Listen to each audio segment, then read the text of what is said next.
નમસ્કાર મિત્રો આજની વિડીયોમાં વાત થશે દેશ અને દુનિયાના સુપરફાસ્ટ સમાચારની। સૌપ્રથમ વાત કરીએ તો રાજકોટમાં 3 પાકિસ્તાની ઝડપાયા છે। પહેલગામ હુમલા બાદ પાકિસ્તાની નાગરિકોને લઈને તપાસ ચાલી રહી છે। રાજકોટ જિલ્લામાંથી 3 પાકિસ્તાનીઓ ઝડપાયા છે। સામે આવેલી માહિતી અનુસાર 1994માં પતિ અને 1999માં પત્ની અને પુત્ર પાકિસ્તાની પાસપોર્ટ ઉપર આવ્યા હતા। પુત્રએ ભારતીય મહિલા સાથે લગ્ન કર્યા હતા। પાકિસ્તાની નાગરિક ગેરકાયદેસર વસવાટ કરતા હોવાની બાતમી મળી હતી। લોધિકા તાલુકામાં પાકિસ્તાની નાગરિક મળી આવ્યા છે।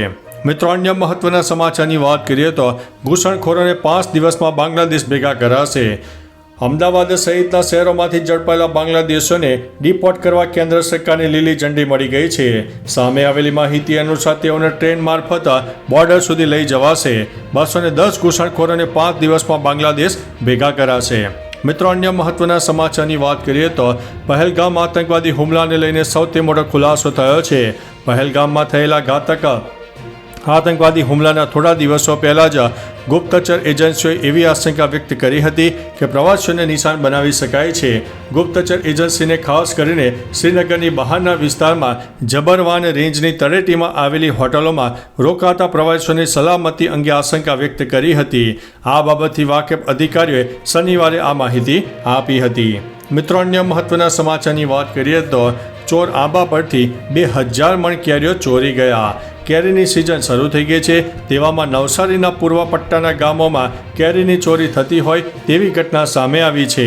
નાગદરા, સાતેમ, કુંભારફળિયા, સરપોર, ગોપીવાડી, મવડી, પૂણી, ડબલાઈ, બુટવાવ, ભુલાફળિયા, નવા તળાવ, પાડી સહિતના 15 ગામોમાંથી રોજની 2000 મણ કેરીની ચોરી થઈ રહી છે। આ મામલે ખેડૂતોએ કલેક્ટરને આવેદન આપીને સુરક્ષા અને પોલીસ પેટ્રોલિંગ કરવા માંગ કરી છે। મિત્રો, અન્ય મહત્વના સમાચારની વાત કરીએ તો ગુજરાતમાં ફરી એક સાથે 18 આઈએએસની બદલી કરવામાં આવી છે। ગુજરાતમાં ફરી એક સાથે 18 આઈએએસની બદલી કરવામાં આવી છે। યાદી અનુસાર ડીડી જાડેજાને સાયન્સ ટેકનોલોજી વિભાગના ડાયરેક્ટર બનાવાયા છે। આ ઉપરાંત એનવી ઉપાધ્યાયની ગીર સોમનાથના કલેક્ટર તરીકે નિમણૂક કરવામાં આવી છે। મિત્રો, અન્ય મહત્વના સમાચારની વાત કરીએ તો સોનાના ભાવમાં મોટો ઘટાડો। વૈશ્વિક બજારોમાં અનિશ્ચિતતા વચ્ચે છેલ્લા એક અઠવાડિયાથી સોનાના ભાવ દરરોજ ઘટી રહ્યા છે। ઇન્ડિયા બુલિયન એન્ડ જ્વેલર્સ એસોસિએશનના જણાવ્યા અનુસાર દેશમાં 24 કેરેટ સોનાનો ભાવ 968 ઘટીને 93,393 થયો છે।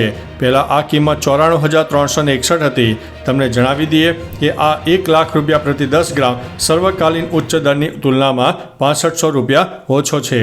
મિત્રો, અન્ય મહત્વના સમાચારની વાત કરીએ તો માયાભાઈ આહિર પર નેતાઓએ કર્યો છે રૂપિયાનો વરસાદ। સુરતના દેવદ ગામ ખાતે માયાભાઈ આહિરના ડાયરામાં નેતાઓએ રૂપિયાનો વરસાદ કર્યો।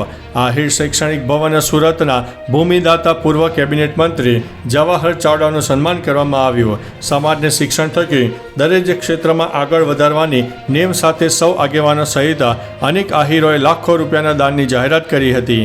ભવનના આજીવન ટ્રસ્ટીઓનું પણ સન્માન કરવામાં આવ્યું હતું। મિત્રો, અન્ય મહત્વના સમાચારની વાત કરીએ તો આઈપીએલમાં બેંગ્લોર જીતી ગયો। ચેન્નઈ સુપર કિંગ્સ સામે રોયલ ચેલેન્જર્સ બેંગ્લોરનો 2 રને વિજય થયો। બેંગ્લોર તરફથી રોમારિયો શેફર્ડે 14 બોલમાં સિઝનની સૌથી ઝડપી 50 ફટકારી હતી। ચેન્નઈ તરફથી આયુષ મહાત્રાએ 94 રન બનાવ્યા હતા અને કોહલીએ પણ 62 રન બનાવ્યા હતા। મિત્રો, અન્ય મહત્વના સમાચારની વાત કરીએ તો એન્થોની અલ્બેનીઝ ફરીથી બન્યા છે પીએમ। ઓસ્ટ્રેલિયામાં સામાન્ય ચૂંટણી માટે મતદાન શનિવારે શરૂ થયું હતું। સાંજે 6 વાગ્યે પૂર્ણ થયું। મતદાનની સાથે મતગણતરી પણ ચાલુ થઈ, જે પૂર્ણ થઈ ગઈ છે। વર્તમાન વડાપ્રધાન એન્થોની અલ્બેનીઝે સતત બીજી વખત ચૂંટણી જીતી છે। છેલ્લા 21 વર્ષમાં આટલી જીત મેળવનારા તેઓ પ્રથમ ઓસ્ટ્રેલિયન વડાપ્રધાન બન્યા છે। તેમનો કાર્યકાળ 3 વર્ષનો રહેશે। ઓસ્ટ્રેલિયા એવા થોડા દેશોમાંનો એક છે જ્યાં મતદાન ફરજિયાત છે। મિત્રો, અન્ય મહત્વના સમાચારની વાત કરીએ તો દુષ્કર્મ કેસમાં આરોપીને 4 વર્ષની કેદની સજા।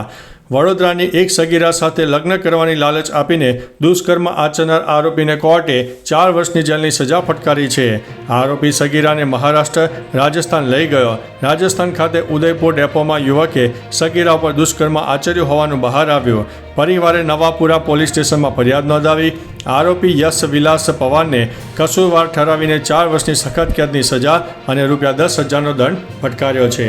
મિત્રો અન્ય મહત્વના સમાચારની વાત કરીએ તો સીએનજીના ભાવમાં વધારો થયો છે.